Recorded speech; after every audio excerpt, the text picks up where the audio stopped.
Good evening, everyone. I'm the guy with the difficult name. Sorry for that. It's called Robbert Van Der Pluijm. And I'm Dutch. It's actually because of Napoleon's brother, who was the king of the Netherlands a long time ago, who asked all the people, because in the Netherlands we didn't have a surname. So the Napoleon's brother asked for the census for everyone to choose a name. And then the Dutch people went a little bit crazy. So they chose last names like Born Naked in the Field. It's a very common name. I'm not joking. A lot of people went for professions, and my name, Van Der Pluijm, means from the country of the feather. So whenever you see someone with Van Der, it's Dutch. Is it Van Der? Then it's German. But enough for that. Because I'm the one standing between you and the network and stuff, so let's keep it snapping. I'm Robert. I'm a co-organizer of Recsys London. I'm from London, but I'm Dutch, but I've been living in London now for more than 2 years. I'm head of Bibblio Labs, which is kind of like the research and development area of Bibblio. And Bibblio is a recommendation system for publishers, libraries and content platforms. So we do content recommendations as a service.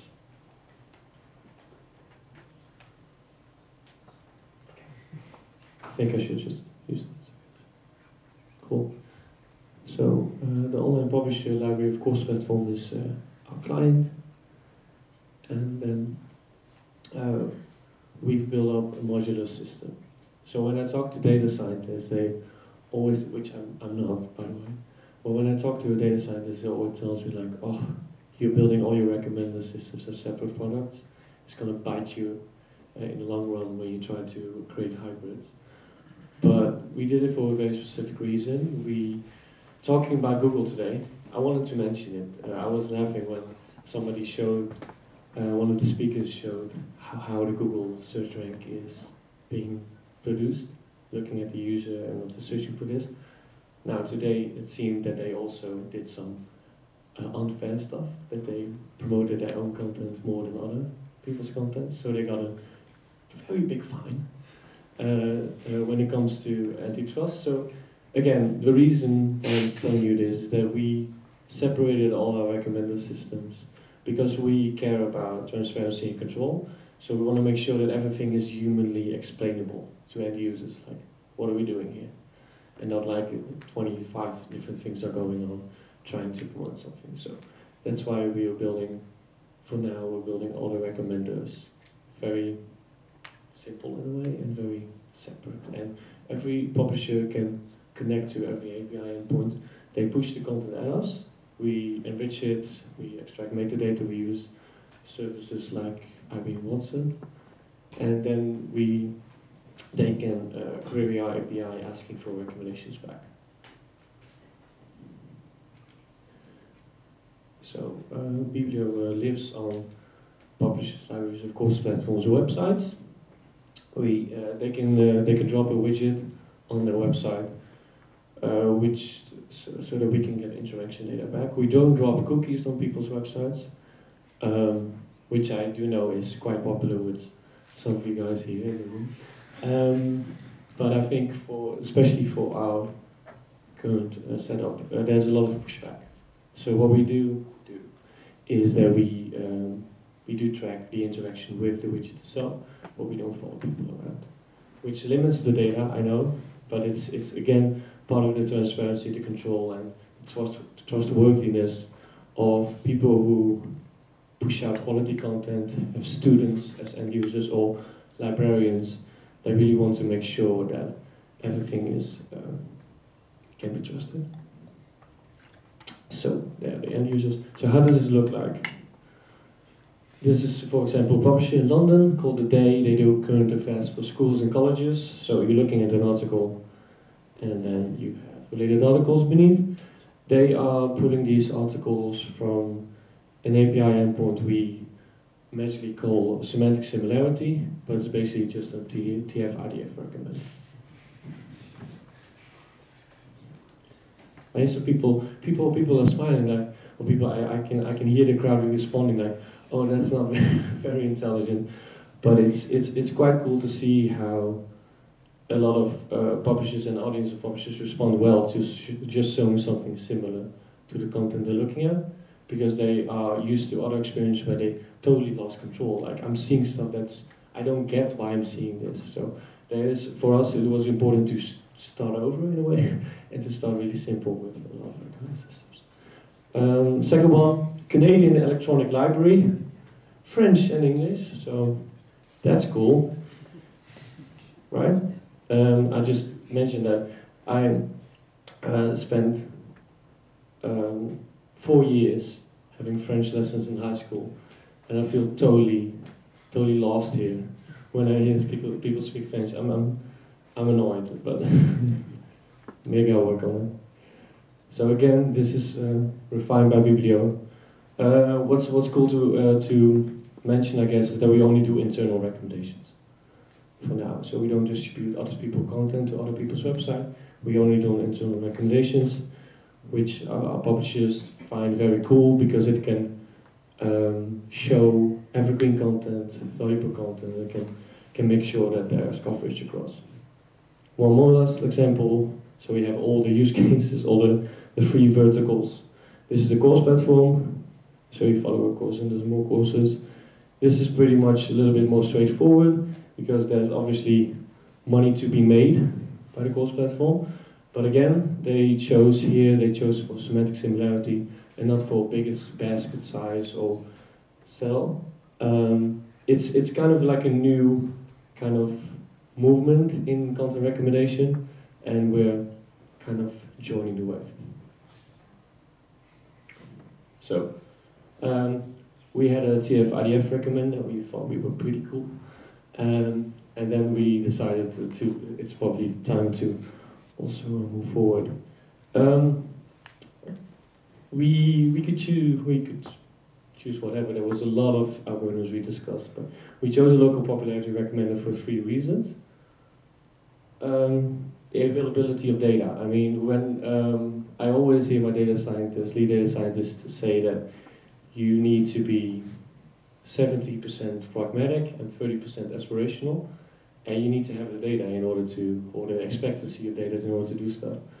So when we were working on the widgets, we had the interaction data coming in from people interacting with the widget, and we could actually think about stuff like clicks and views. So we also wanted to do something that was from low complexity. Our team is very much on board with don't try to do anything really, really complicated and then put it in front of end users. Just make something that that you think will perform respectively. Go out, make it happen, just get it fun, because end user will always surprise you, and that I'm sure you all know. The other thing is taking another look at popularity. I hope I can convey today that Bibblio is a little bit different. So we found a lot of most popular content across libraries, websites, across content platforms, news websites. There were a lot of widgets with like most popular across the web. But we thought that again there was not a lot of transparency. It was not very intelligent. It wasn't also always relevant. It was just showing the most popular stuff across the whole website for a period of time. And sometimes even they didn't even look at time, and the ranked list of most popular items didn't change in weeks. I would go back to a news website or a course platform will still be the same.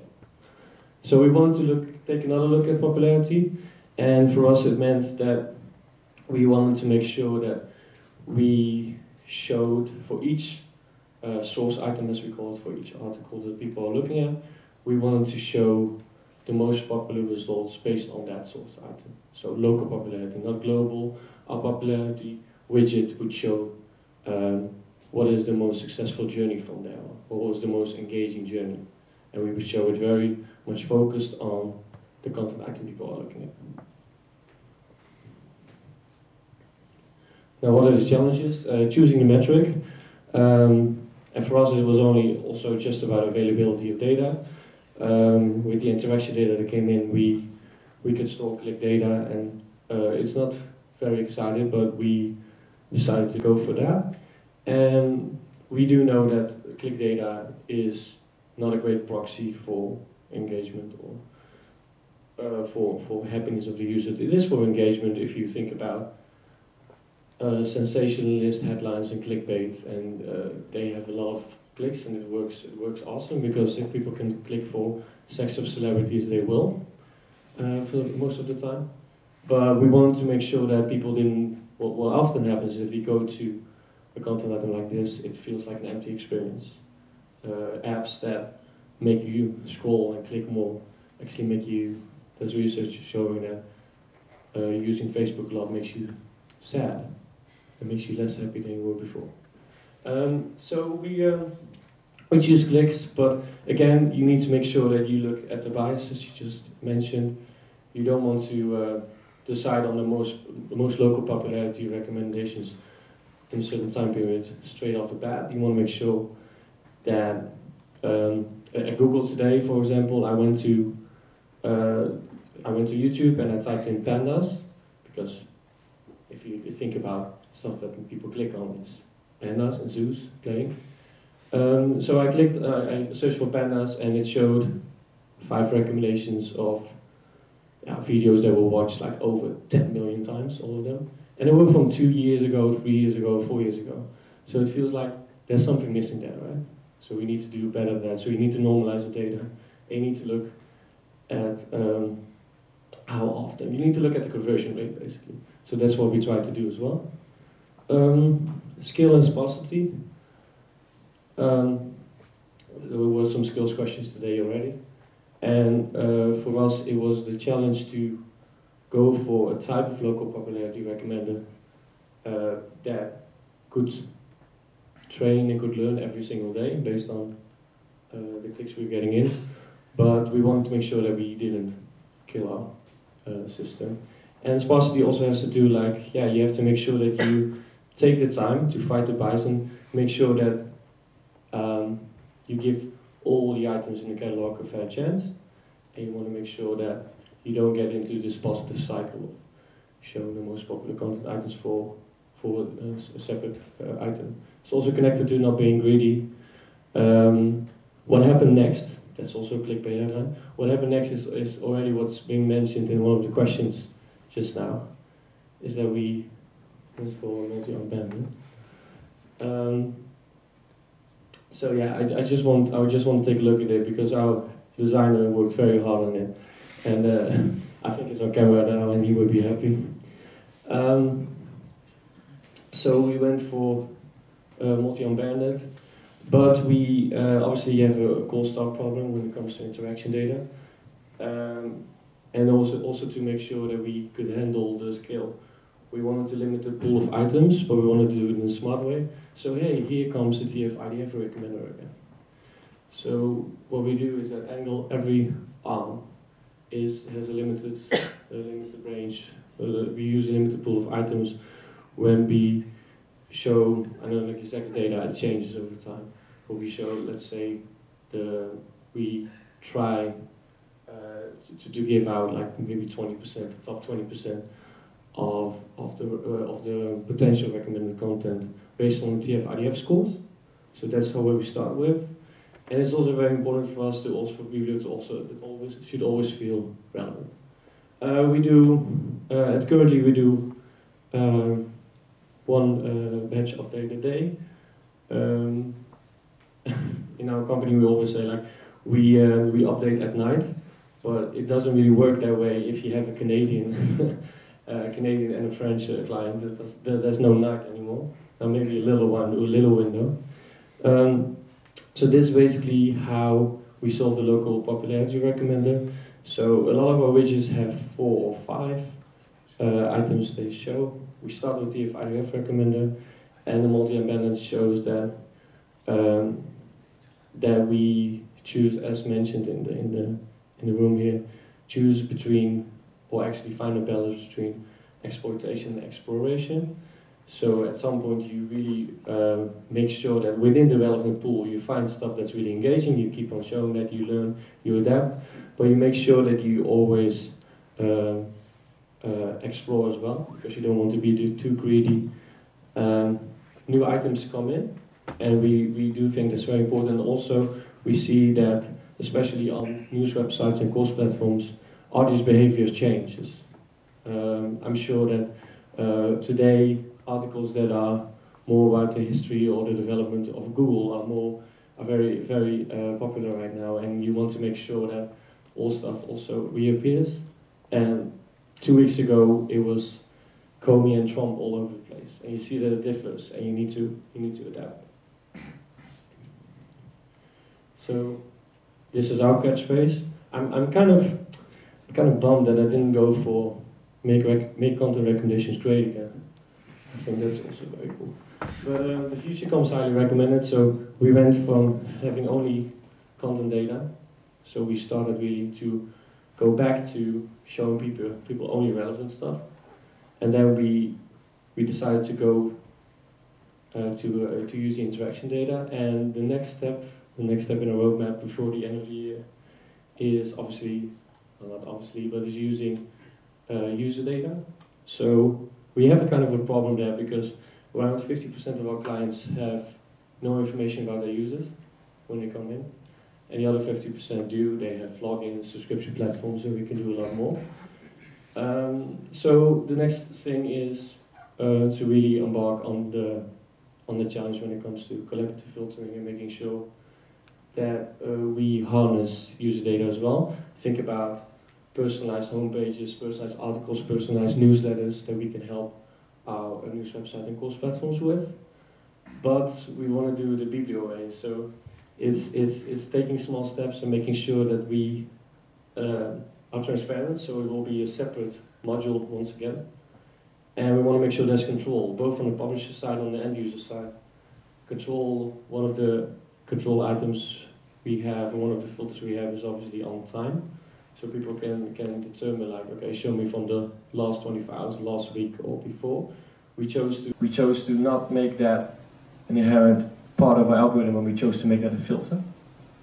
In order to have the user can control that. The user can decide what's the scope I should see, and not like what we think will get the most deal. Because again, users are different personas all the time, and that's really part of us. Like, it depends of if you go there on a Monday afternoon or a Sunday evening or whatever. And so the control of the time is really important, and we think it's also important to think about, even when it comes to personalization, having a way to get out of there.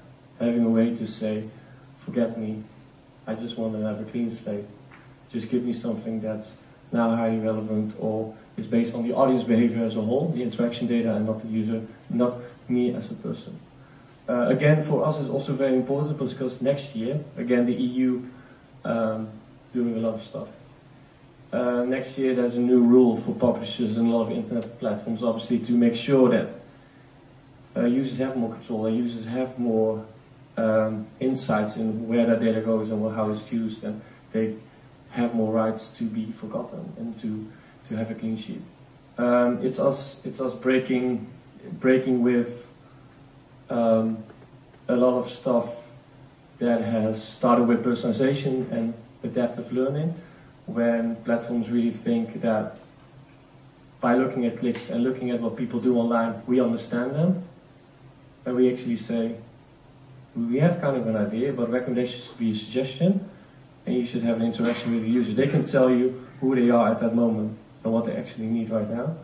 And obviously you need to be a little bit disruptive. You don't only give them what they want, because then you will end up with sex and celebrities again, but just be diverse and explore as well.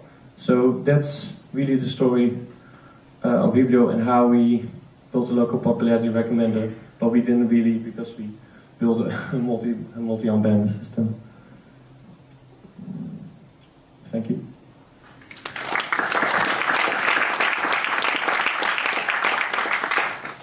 Thank you, Robert, for the talk. Do anybody have any question? Yes.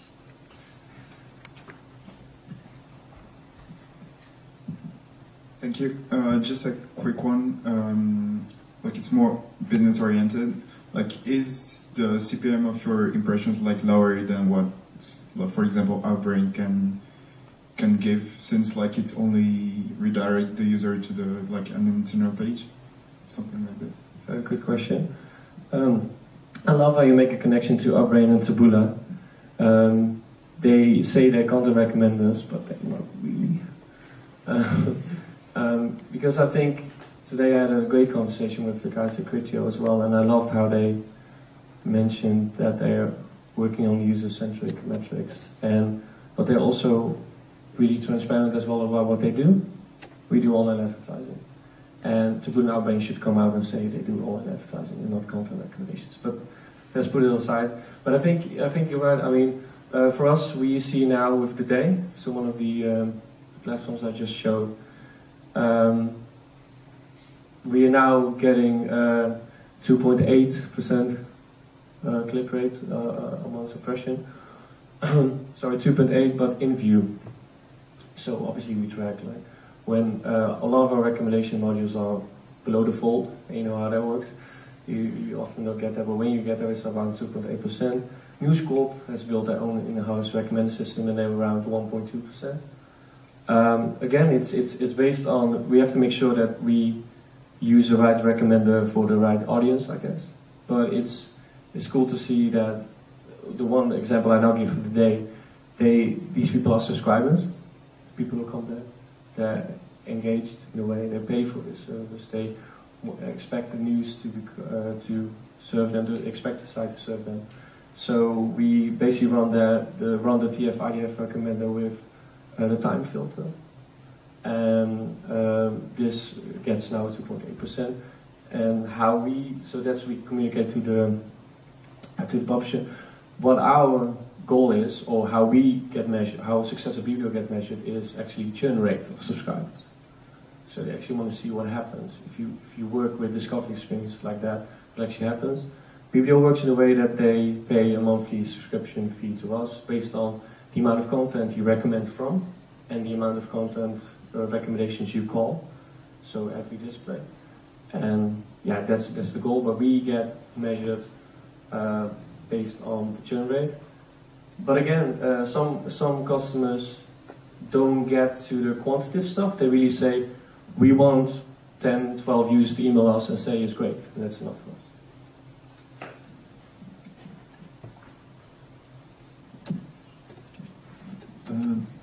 Which kind of multi-round bandit algorithm do you use? Do you use any specific reinforcement learning that takes into consideration long-term rewards? And do you have other than TF-IDF as inputs?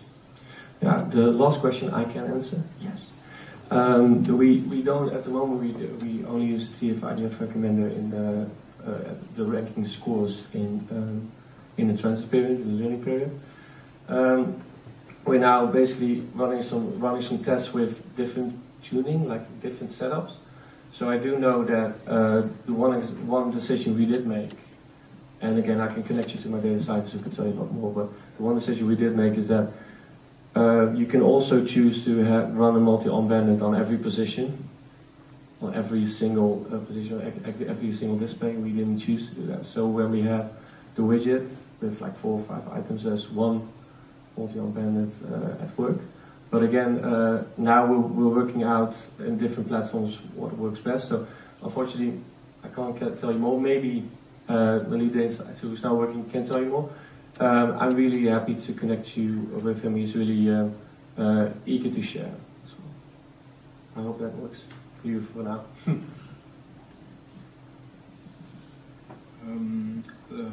Pushing a popular item can be a solution for the cold start, but it's dangerous to push always popular items. So do you test a hybrid approach, like when cold start pushing popular items, after that start to push similar items, etc., etc.? Yeah, what we do now is we start with pushing the items based on TF-IDF score. So we content-based recommendation, that's what we start with. Even though it's the API endpoint is local popularity, or we start with semantic similarity. And then we use the interaction data and the click conversion rate to determine okay, what's going on here. And I think what we'll do more and more is that what we don't do now is that we can expand the interaction data, looking at what people are actually doing when it comes to the time toggle or other stuff they're doing and how they're interacting.